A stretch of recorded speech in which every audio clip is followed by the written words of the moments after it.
तपाईलाई अर्को एकजना चाहिँ तपाईँको प्रतिस्पर्धी दलको मान्छेले चाहिँ मलाई एमसिसीको मतियार हो उहाँ होइन, उहाँ चाहिँ विदेशी धर्मको प्रचारक हो यहाँ, त्यसको चाहिँ एजेन्ट हो यहाँ, यो जसरी जे भनिन्छ यो खेती चाहिँ हामी किन गर्छौँ? होइन अब आत्तिएका डराएका होइन। अब मेरो एमसिसीको त तपाईँ पक्षधर हो। एमसिसी पास गरे कसले? काङ्ग्रेस र एमाले माओवादीले होइन। माओवादी त बाहिर नारा लाउँदै म संसदमा थिएँ त्यति बेला।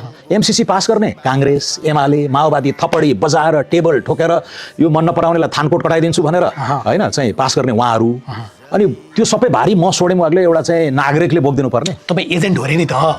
त्यो वायात कुरा हो, त्यो वायात कुरा हो। म च्यालेन्ज गर्छु अबदेखि यो मुख बन्द होस् सिनियरको होइन, किनकि यो मैले प्रत्युत्तर दिन पनि नपर्ने विषयहरू धर्मको त मैले क्ल्यारिफाई गरिहालेँ होइन।